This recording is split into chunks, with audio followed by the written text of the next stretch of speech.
Ayan, kanina kausap ko si Richel, yung hinuli ni Tori. Ayan buhay pa si Richel. Alam nyo mga kasama, una-una pasalamatan ko si Park kasi nakikita ko talaga yung laban niya sa bayan. Kami rin galing kami ng Mindanao. Kasama nyo kami sa hirap at ginawa dahil isa lang ang pinaglalaban natin.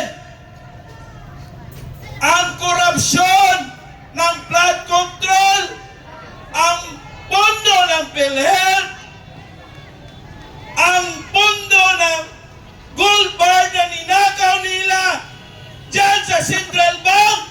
Nasaan na ngayon? Wala!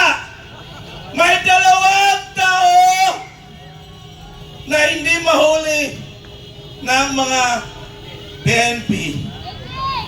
Ito. Ang sabi ni General Browner, kasama daw niya ang taong bayan. Okay, kasama mo ang taong bayan.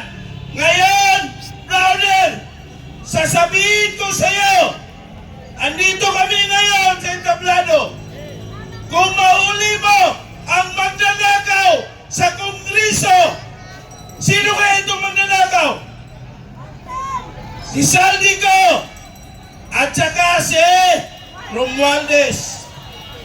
Ngayon, kung sabihin mo sa amin, kung kasama mo ang taong bayan, edi, pusasan mo na. Yan, luluhod ako sa harapan mo. Kung sabihin mo na kasama mo ang taong bayan na pinaglalaban mo ang korupsyon, lalo-lalo na ngayon sa pangyayari ngayon. Lunod tayo sa mga kalamidad. Nasaan ka na, Browner? Nasaan na ang mga kasamaan mo ng mga sundalo? Matagal mo pinaglaban sa bundok. Ang mga NPA na kalaban mo noon, ngayon andyan na ngayon sa Kongreso. Andyan ngayon sila sa Kongreso. Ang pinaglalaban nila ikalabuso ang mga Duterte. Ngayon, binabaliktad mo, kung wari sinasabi mo na kasama mo ang taong bayan laban sa mga korupsyon, o may tinatago kang ghost project? Ama! May tinatago kang 15 billion na ghost project? Tama! O kasama mo dahil inappoint ni Presidente Bangag ang isa sa mga kapatid mo? Tama! Di ba? Mga kabayan, andito kami dahil kasama niyo kami na pinaglalaban din natin. Una-una, ninakawan tayo. Dapat kalabuso na yung dalawa. Binanggit na yan ni Diskaya ang mga congressman. Binanggit na ni Diskaya si Saldico, si Romualdez, binanggit na ni Diskaya.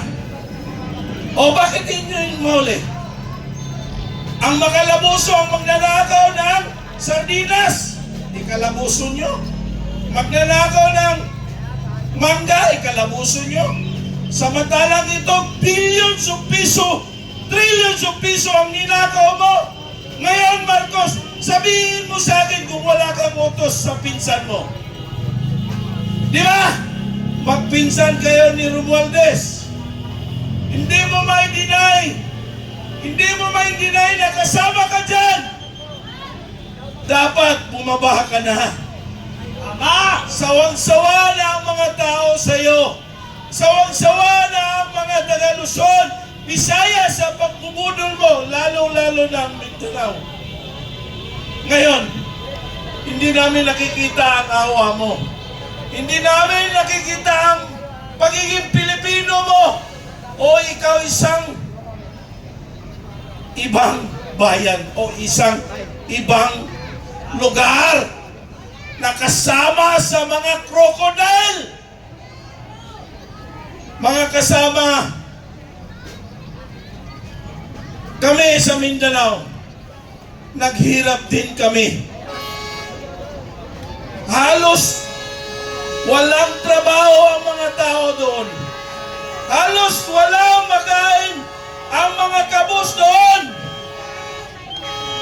Halos walang trabaho ang mamayan doon.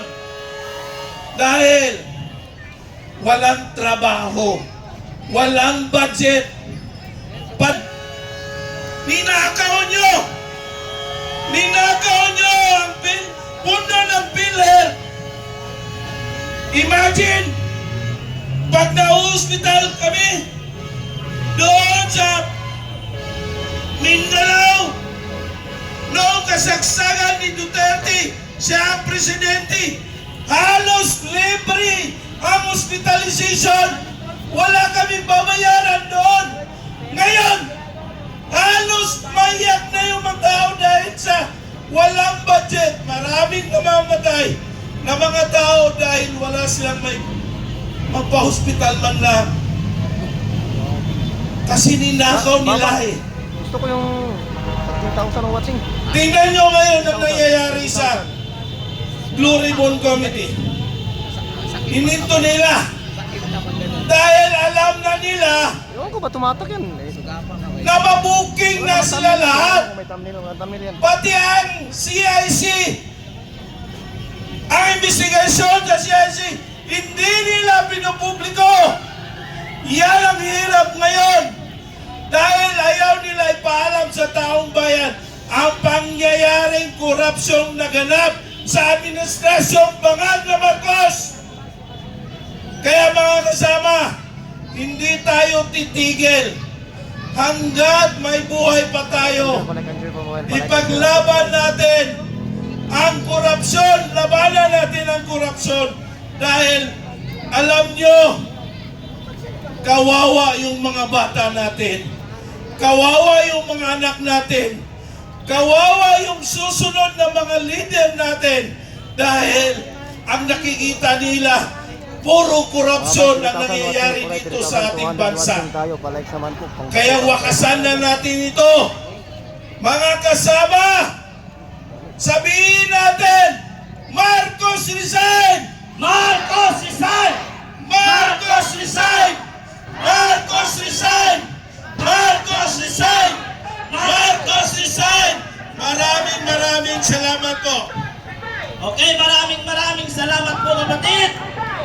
Ngayon naman, tingnan natin ang boses ng ating kasamahan. Kuya Boss Idol.